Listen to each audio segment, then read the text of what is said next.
Obviously, pleased with the win on Saturday. Excited to get moving forward. Excited to go on the road. Maryland will present quite a challenge. Fantastic defense, leading the country and at the tops of the country in terms of yards allowed, third down, great pass rush, great rushers, dynamic wideout core. So it'll be a great opportunity for us to go out and play a really good football team and get on the road and. Kind of really didn't do that. I mean, we did it at Kansas City, but not truly, get on a plane and go somewhere across the country. So look forward as a chance for our team to grow and build a sense of brotherhood even more. So we're excited about it. So I'll take your questions. Robert, already seeing in the Big Ten games this year that the travel can have an effect if it's the travel, but road teams that go a long way are not having great success, like similar to last year. What with that in mind have you guys done in this program to minimize the impact of going halfway across the country? Sorry. Well, I think first, it's one of the great things about being in Nebraska. We're essentially located, so we're not on these 6-hour flights. I think about some of these guys going West Coast to East Coast. I mean, how hard that is. Even in the NFL, you probably only do it once a year. You go from the East Coast to the West Coast or vice versa. So, we study everyone. We reach out to everyone after they do it. If they play, hey, what'd you do? It's great collegiality amongst the league because I think we all have to deal with it. But I think the number one thing is we don't complain about it. You know what I mean? That's the first thing. This is, anytime you go play a game, there's several opponents in the game, and one of them is just, the conditions, the travel, all that stuff. So it's just part of it. We've had a year to prepare for it. We know what to expect. We were glad it's not a night game because we come back and play on Friday night. We were hoping for an 11 o'clock game, but 3 o'clock will take. And the only difference being, Mitch, that we're going to go out Thursday because, when you arrive there, you fly into BWI, you got to drive about an hour to Bethesda to get to the airport.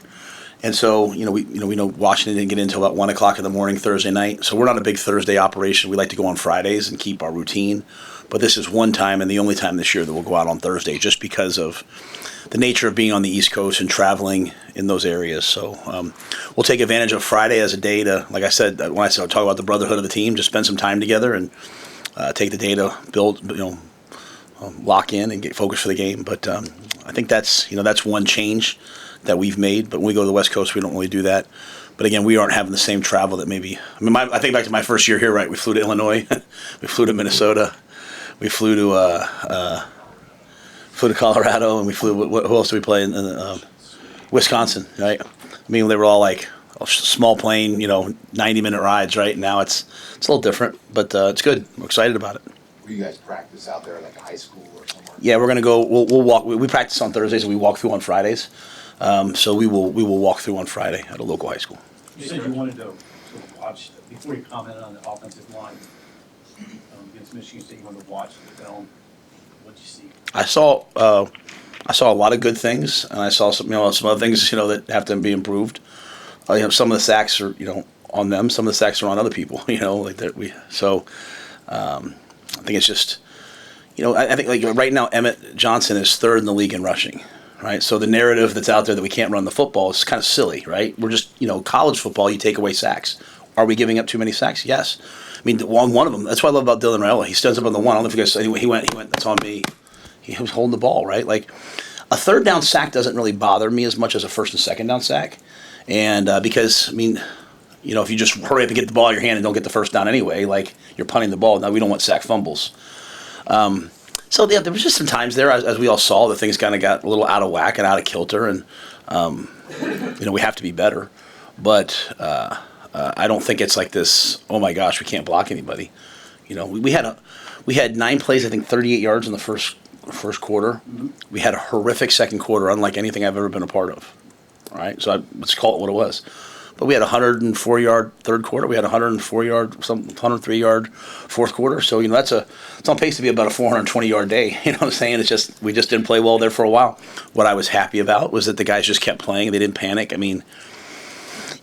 We have the ball in the red zone, and if you guys go back and watch the all 22, Dane Key runs an over route. He's wide open. It's a walk-in touchdown, and they blitz the safety and. Not that we can't block him, just the left tackle just busts, doesn't block him, right? It's just a mental error. So we fixed the mental error. We keep coaching, right? It's kind of what we've been talking about all year, just trying to improve what we're doing. Some of them, the quarterback's trying to hold on, trying to make a play. And if you want to live with the great plays, you have to live with some of those plays too. So we'll keep getting better. But the narrative like, hey, we can't block anybody. I mean, we got to block better. But we're blocking people. We just got to be more consistent. Do you feel like there's an opportunity for Dylan to just kind of let it rip a little bit more and just trust his arm to put it into a tight space? Maybe. No, I don't think that. I don't think so. I think Dylan's playing really well. I think maybe some of the rush got to him at times a little bit last game. He's kind of started like maybe moving around a little bit like this, and I think he settled down. To quote him, I thought in the third and fourth quarter he had blood in his eyes. After he threw that pick, he was angry, and he went out there and made the play he made on the play to Jacory. Not many guys are going to make that. Jacory's supposed to run a 5-step out. Jacory just figured it out because the guy undercut it, just figured it out and turned up. Dylan stepped up inside, so I think Dylan's the least of our worries right now. At running back, Isaiah Mosey got some opportunities there on Saturday. Was that the plan to give him some more touches? Yeah. Isaiah, I want Isaiah's. I mean, I was anticipating a 70-75 play game, not a 52 play game. So I was anticipating a little more rhythm. So I'd like to have gotten him, 10 touches or so. But he got four. Plus he's the kick returner. So you're seeing some of the young players for us. It's hard sometimes for coaches, like you see their talent, but you don't know what they're going to be like in games. As they play in games, you start to see them. So you see the confidence the staff has in Cortez Mills, right? He gets out there every game, just catches a ball and makes a play. Isaiah, Dawson Merritt, he started the game and his reps are going up and up and up. So I think you see the confidence that the staff has in those young guys and just trying to find the right roles for them, while at the same time you got a guy like Emmett who's I think 17th in the country right now in yards from scrimmage, so we don't want to take him off the field too much. But, we want to get Isaiah involved. And Mekhi Nelson gets out there. He has a 12-yard run right off the bat. So we're happy with that room. It's just, Emmett is playing really well too. And so just trying to find that balance. Like I said, we'd love to have a 70-75 play game so we can get more guys involved. With initial scouting in Maryland, what do you guys see that makes them effective? They've got good players. I mean, they got a dynamic young quarterback, 5-star recruit who's athletic, but who is a passer. When you have that combination of you're a passer first and you look to throw, but you're also athletic, it extends plays. They hit a lot of deep balls. Their wideouts 1, 4, and 5 can run. 5 can really run, so they're explosive. That it's the passing game for them that's really opened up, and they can run the football too. Don't get me wrong, but it's just there are some challenges there. We're pretty good pass defense, so it should be a good matchup. Then you flip it, they have a bunch of high effort rushers that are relentless, and so their pass rush is pretty elite, which is why they're so good on third down. And we just talked about our ability to create and build and defend a great pocket. So that'll be a key matchup there. And then special teams, we've blocked 3 kicks this year. Jameer Khan has, I think he has a block and a tipped. So that's 2 blocks for him, I guess. Every week I go into Eck, I'm like, hey, I want to block a punt. I want to block punts. We're doing a great job of returning them, but, trying to find design ways to block punts.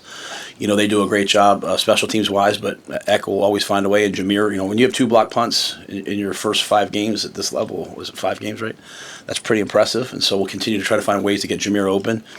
Jacory's doing a good job returning. So, just continue to build off what we're doing special teams wise, which will be a key factor in a game like this. Coach, when you go back and look at last week, why weren't you getting the ball downfield as much as you normally do? I mean, I think the average depth of throw is 3.1 yards for all your attempts in the game. The game before was 8 or 9 yards.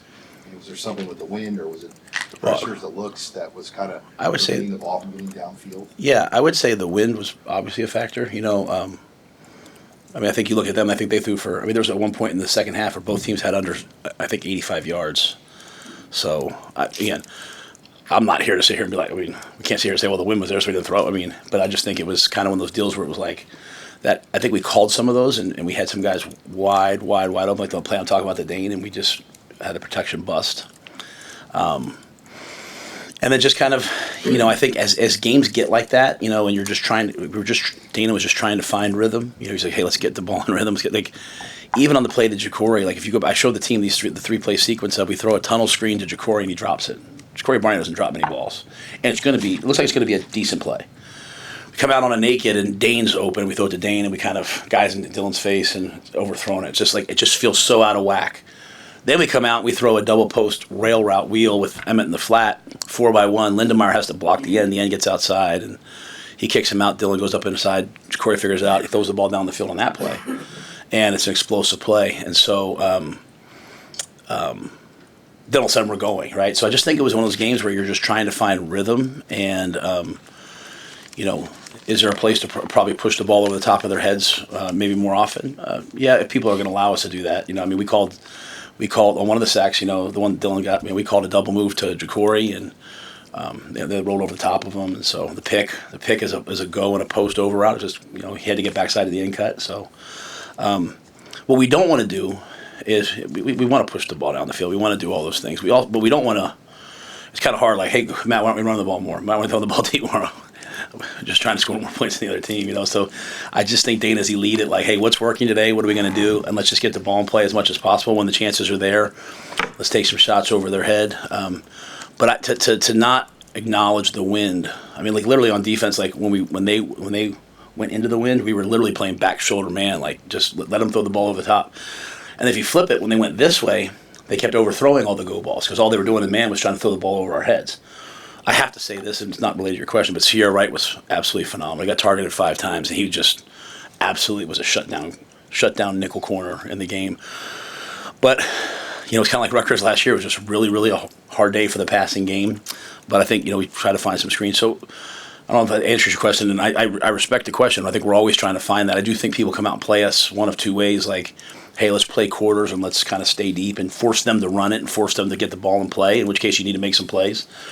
Or they play us in man and pressure us, in which case it's hard to hold the ball long enough to push the ball down the field. And so we continue to evolve and see if we can get better. The screen the screen that went for the touchdown to Hunter, what did you see? What kind of a job did your O-line do on that to get out and help spring that? It was elite. Justin Evans comes out and has one of those blocks I think O-linemen dream of, even on the backside, Gunnar Gatula, he just does his job. He goes inside because, we're showing power, goes inside and steals the mic and blocks him for 6 seconds. On the far sideline, Dane Key blocks the far corner for like 7-8 seconds. And so it was an unbelievable play by Isaiah. I mean, Lindenmeyer at the point of attack makes a great block. Justin comes down the line, makes a great block. Everyone's on their guys. So Isaiah makes a great play. And I think he'll be the first to tell you the other 10 guys, though, did an unbelievable job. And we ran that play earlier, kind of as we talked about trying to get the ball in play and get some momentum started. I think he got like 11, 12 yards. So, this was just another play like, hey, let's go get 4, 5, 6 yards, get some rhythm, and guys make a couple blocks, and he makes an athletic play, and it's gone. I don't want to force anything, but did you feel like the D-line took a step forward in this game? Yeah, what's wrong? That's not forcing it. Just the negative, the negative things can't be like this, and then the positive things are like, well, I don't. It's okay to say something positive. They'll still subscribe and listen. I promise, guys. It's okay to be positive too. All right, I'm just teasing. I love you. No, but I agree with you completely. Like I thought it was like, and again, I think I said earlier in the year, like as the season goes on, they will, like. You can practice and practice and practice, but until you play in some games, you start seeing like, man, I can't get off a block. Then all of a sudden you start seeing like, you start walking out. I go out at night, every night, like 6 o'clock, and I sit out on the balcony because there's not a balcony by my office. The assistant coaches all have balconies. So I just go sit outside their offices and just kind of hold court for a little bit. And you look out there, there's usually someone out there working, doing some extra work, And so when they start getting into games, they start saying, hey, I need to do this. But, we stop the run. Right, so that's a positive storyline, right? This is a running football team, and we stopped the run and turned it into a drop back game. Now, credit to Childs, like to 2 short fields, man, he made some plays running around that bother you. But on the one sack, like the effort that Waneri had, like he spun around 3 times to get the guy. Elijah Judy just keeps getting better in practice and pass rushing. So, I thought they made a real step, and. Stop the run and then turn into a passing game. I thought Waneri was like special in the game. I thought McCullough was special in the game. I thought, the inside guys. And then we got some like David Huffkin gets in the game for the first time ever. He's playing well. So I think Terry and Phil Simpson are doing a good job with those guys. We've asked you about Williams before, just when you kind of saw that jump. But I mean, how has he met and even exceeded expectations you guys maybe had for him? I think one of the biggest things for me with him was like to get rid of the expectations. Like, when it's like I've experienced it in the NFL. When you're a first round draft pick, you're always measuring yourself against like your draft status and your compensation. When you're a 5-star plus, you're like, just go be a football player. Just go be a freshman. Go be a sophomore. So to that end, in the spring, the only thing I said to him was, I said, I have one word for you: motor. Like motor. Like we timed him, and he runs fast. But when I turn the tape on, I should see that speed, and now you're seeing it. And I think it's just from practice. Like, no, the players probably don't want to hear it, but just if you practice well long enough, eventually it starts to translate, turn over, right? Like, Deshaun Singleton had 2 interceptions in the game. Those are he's in his 5th or 6th year of college football. I don't really know what year. And that's his 3rd interception. Like, Judy is a 5th-year senior. He had his first sack, I think, right? So it's like you just keep doing things, and eventually something good will happen. So just trusting the path that you're on, instead of all the freshmen and like, the freshmen are panicked and like their parents are panicked. Like just do the good right stuff long enough. And I think that's a great example. Williams is a great example. Like, hey man, don't worry about your ranking. Don't worry about anything. Just become a good player. And I think he's just taking leaps. We put him in a black shirt last week because he's just playing so much.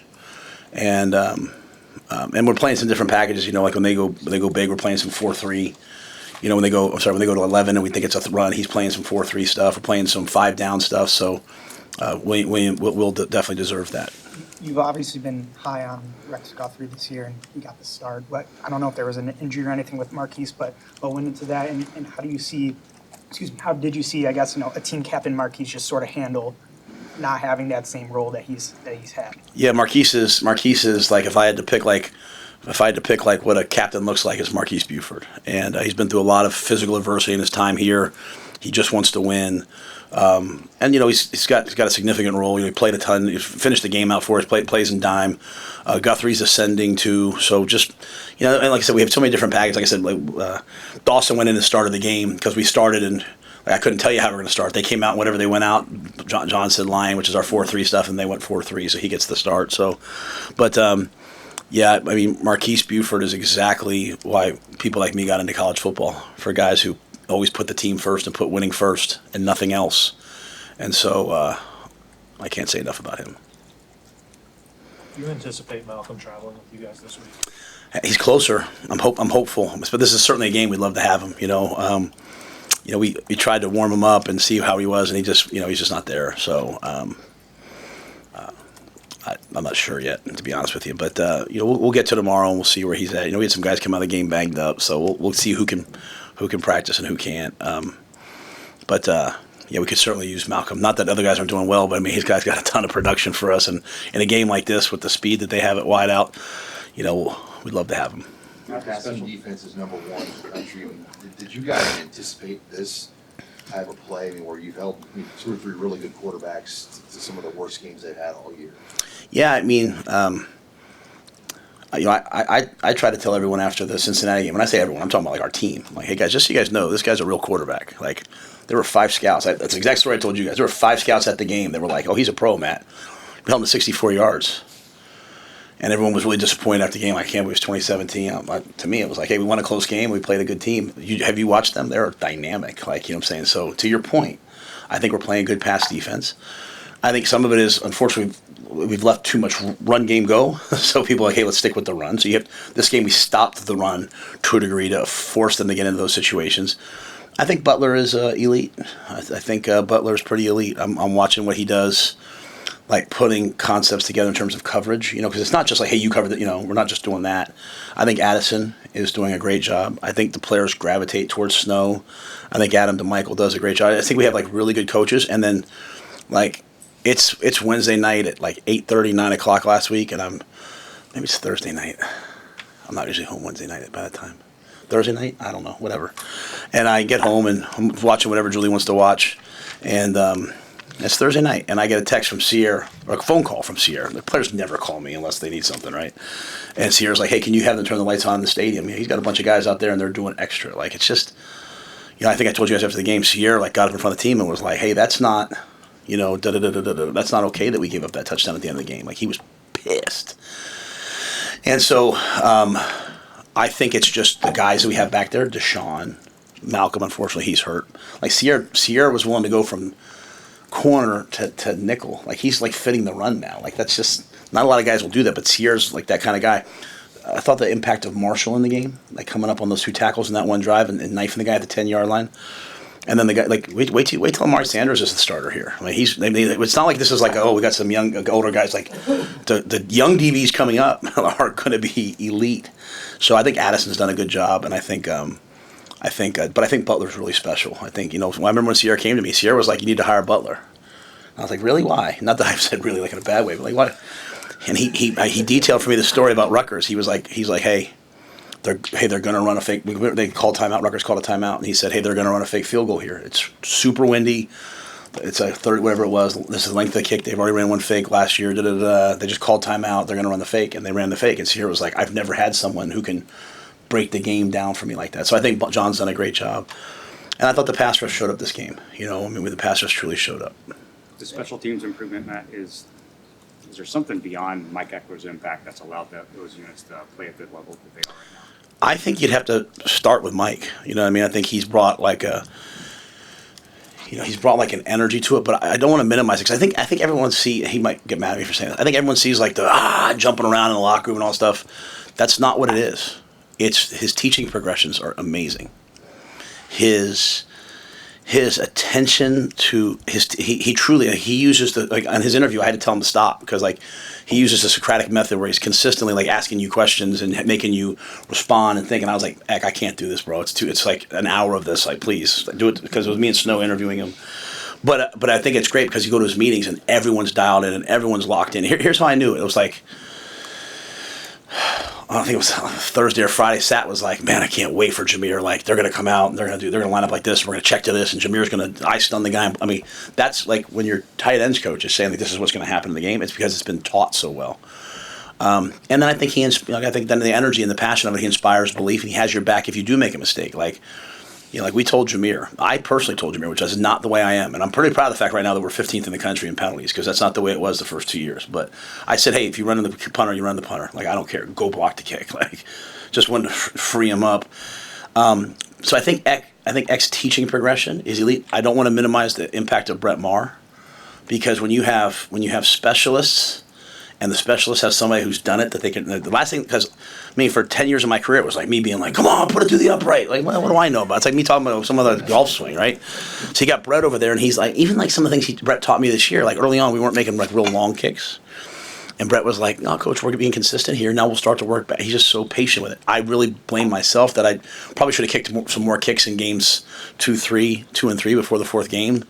Instead of going for it because I was trying to be respectful of the opponent, but I should have probably kicked a few more. But so anyway, I think it's Eck. I think it's Brett Maher. I think the job that Nick and Josh do to help Eck, and I think our players are super bought into it. Yeah, they love the fact that we're making plays. You mentioned that Dylan had taken accountability for one of those sacks, and after the game, Carter Nelson apologized for his penalty on the punt return. Is just that accountability aspect? How important is that for just the growth of a program and everything? Yeah, my message after the game to the team on Monday was really three things. Number one is what we're doing as a team, as an offense, defense, special teams, as the path that we're on. You get on 80 West, no matter how much you tweet that you want to get to the airport in Omaha, you're never getting there, right? You got to be on the right road. Said, are we doing the right things? If you believe that you're doing the right things and we're doing the right things as a team, then double down on it and keep doing it better. But then number two is truth, right? Sometimes you get benched. Sometimes coach comes to you and says, hey, you're not playing well enough. But only in truth can you develop. And so that to me is accountability. I was livid about the block in the back call because I thought it was on Wacker. And I'm out there with the rest going like this. And then Carter walked over, he goes, no, that was me, I did it. And I looked at the iPad and I walked over to the festival. I said, hey, good call, I apologize. And, I think that's culturally, that goes all the way back though to GIF and Reimer and all those guys, year one. I said, hey guys, when we watch tape, here's how we watch tape. You sit there in front of the whole team, you say, I should have been here, I should have been that. I think I talked to you guys last week about one of the runs where Sierra says, I should be in the post here. I was confused. I covered the tight end and the ball hit for a touchdown. So I think when you have guys like Sierra, when you have guys like the guys we have, Javen and all those guys, then the younger players see that and that becomes cultural. So when people use the word culture, I'm always like, I don't know what that means, other than it just kind of becomes cool to take accountability and do things that are hard and do things. So I'm proud of those things. Too bad we had that block in the back because Jacory was on his way to a crazy day. I think, what is it now, 200? We have 250 yards of punt returns and the other team has -1. So those things, you do them long enough, will affect winning. The fact that you talk about culture, the fact that you're near the top of the country in these special teams rankings, turnover margins +6, that's near the top. You mentioned penalties. Where do those fit into what you define as culture? Well, I appreciate that. I think before you win a game, you can't lose it. I mean, like don't give the game away. Like don't beat ourselves, right? Like, and so, I think when you're like you talk, there's 3 stages of winning, right? There's eliminating losing football, right? That's the first year we were minus 16 or whatever we were in turnovers. It's going to be no matter what we wear, no matter what music we listen to before the game, it doesn't matter if you're minus 16. Then you start playing winning football. Then you start trying to play championship football. And turnover margin, all those things they start to, because it's one thing to not give the ball away, which we're doing a pretty good job, but we're taking the ball away. That's jumping up, which that's about playmakers. And that's about the way you're playing. So I think it's discipline. I think it's when guys all understand, like, hey, before I can make a play, I first have to do my job. But then after I do my job, I have to go make a play. That's the hardest thing in football now. Like Bill Belichick said, do your job. And coaches say, do your job. And then when the game's on the line, they say, no, go make a play. And kids are like, do I do my job or do I make a play? Well, we try to clearly define it as like, hey, do your responsibility and then run over there and hunt and go make a play. And so I think our guys are getting that. It takes a while to get that. But yeah, we're proud of those stats. We're proud of being in the tops in the country at throwing the ball. We're proud of being in the tops in the country at stopping the pass. Some areas we have to improve upon. We know that. But I do think the hidden ones are the penalties, the special teams, the turnover margin. The thing with those things, though, is they don't carry over. And that's the biggest, I would rather be +1 every game in the turnover margin than be +6 on the year. Like, I just want to win it every game because that gives you a chance. I'm sure there's things that happen in travel. It's never always perfect, but what are the things that you want to be like really right when you talk to your logistics people? Like, this is the thing that I want to make sure is good for our players and for our staff. Susan, you want to answer that? I am so high maintenance when we travel. I remember Sean Patton and I on a bus in Yukon because Connecticut would not let we took a bus because we wanted another helmet. So I traded off with our AD. I said, okay, I'll bus instead of fly there or take the train there, but can I have that money then to get a helmet for our guys? Because we weren't in Nebraska. We were a place that needed to try to do all that cool stuff. And it was supposed to be a 3-hour bus ride. We were on the bus for 6.5 hours. I mean, I literally was losing it. Sean me and Sean were screaming at each other. He's like, what am I going to do, move the traffic? So I just like to get there on time. That being said, we also won that game, because the guys were ready to play. And so, I mean, the way we travel here, what's allowed, what we're allowed to do, like, just in terms of the resources we have available to us is elite. I mean, what Kristen does, like, I don't have to even think about the meals. Like, we actually take our own chefs from the training table, and they show up there and, like, they make our omelets for us. They make our, Like, there's nothing showing up and, like, oh, I don't eat this, I don't eat that. Like, we have a couple guys with really restrictive gluten allergies and all that. Like, she goes a day ahead. She makes sure everything's perfect.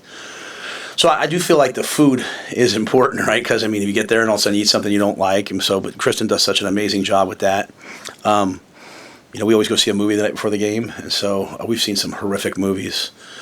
So I've just given up on that.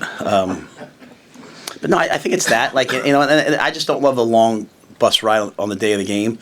But I've also learned that none of that really matters. You know what I mean? Like, you'd like it to be seamless and clean, but you're going to kick the ball off. It's about who blocks and tackles. So just trying to keep it that. And I think the last thing is just the players, right? The players, they can't. We had to change our hotel in Minnesota because they moved the game from Saturday to Friday.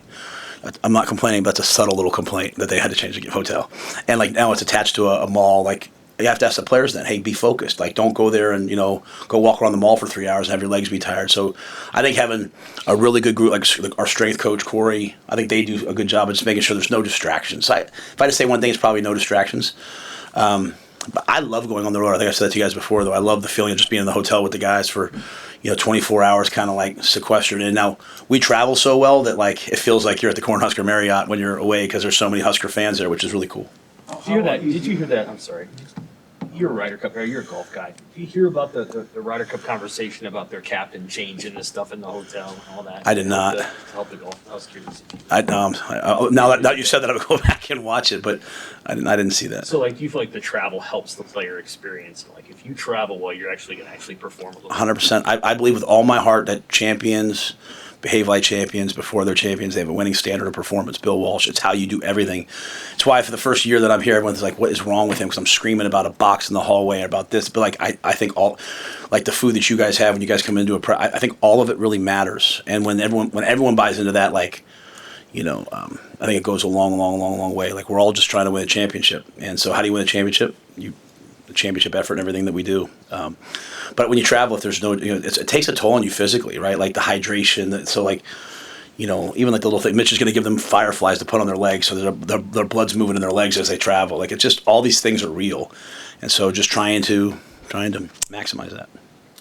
Obviously, on a windy day like that, it affects the game from a physics standpoint, but how much is the mental effect in a game like that? And how did, say, at the end of the third quarter, that drive, was that somehow frustration turning to anger, then resolve when they suddenly forget about the wind a little bit and move it down the field that fast? Yeah, I think my message, at least about that drive, was with the guys, was like showing them all the other plays. We're like, hey, the guy's wide open. You know what I mean? Like, if everyone does their job, the guys can be open, will make the play. And so it wasn't like all of a sudden, we finally got someone open. We had guys open on other plays. It's just, I forgot to block this guy, or I missed it. I think sometimes the wind can be in your head a little bit, though that's certainly not true when it comes to the punt. Like, I mean, I teased Archie in the team meeting, like, they don't have a wind like that in Australia, do they? He said, no, sir, like, because that ball was getting hung up. And then, the last one you notice, we adjusted and we kicked a low liner to the right. Because the wind was like down at times. I'd be like, it's not that much, and all of a sudden it would gust back up. And so there was some challenges to that. So I think some of that was probably in our head. I think anytime you get into a game and things aren't going well, you have a tendency to press. And anytime you press, things don't go well. And it's just why I just keep saying, stop, don't listen to anything else. Just play the next play. And eventually, if you believe that, something good will happen. And then, that happened, right? So it's funny, we were trying to get the ball to the fourth quarter. Like, on that drive, it's like, hey, let's just get the ball to the fourth quarter. Eck didn't want to kick a field goal into the wind. He's like, hey, let's go. Well, think of what happened. We score a touchdown, and then we kick the ball into the wind, which we didn't want to do because it means they're going to have good field position, and they fumble it because it was hard to deal with, right? So, so I think it probably in our head some, but it certainly had an effect on the overall game. And, my whole thing with the guys is just trying to keep them neutral, just kind of keep them focused on each play each play. I understand that that's never going to truly happen. It doesn't happen for me, but it's just what you're trying to do. So I did like Dylan, though. I think when Dylan has a little bit of an edge, he's still a very young player. When he has edge and he's got a little bit of rage in his eyes, he's pretty fun to be around. You had something before, I think. Oh, no. I just wondered if it was easy to get those lights on. Yes, we have elite facilities people. Sierra calls me, I call Susan and Wish and Thomas, and the lights are on within probably 20 or 30 minutes. I can't do it on my phone. I can't even. I mean, I get a message every night that says your daughters have put in the screen time password to get more screen time. I don't even know how to stop that. Like, I have to call Martin. Martin literally comes over to our house and has to make things work. Martin's our IT guy. He's amazing. So. Yeah, real quick, you're close with Coach Loxley. Is it fun to play friends, or do you not like the situation where? Yeah, I was I don't know, maybe 14, 15 years old, and Coach Loxley and my cousin Craig were teammates at Towson with Rob Ambrose, who was the head coach at Towson for a long time, and they were in my cousin's wedding. So I was 14 years old trying to get Coach Loxley to give me a beer at the wedding. He did not, and I did not. So. But no, I've known Coach Loxley for a long, long, long time. I have a lot of respect for him. But I know he'd rip my heart out if he could. So I respect that about him. And, I love coaches. I love coaching. I know how hard it is. I know how hard coaching is on our families and all those things. I also know the positive things about it. So the amazing things about it. Like, my dad's a high school coach and teacher. I just love coaches of all ilks, of all sports, of all everything. So, but I just want to win, though. Thanks. Thank you.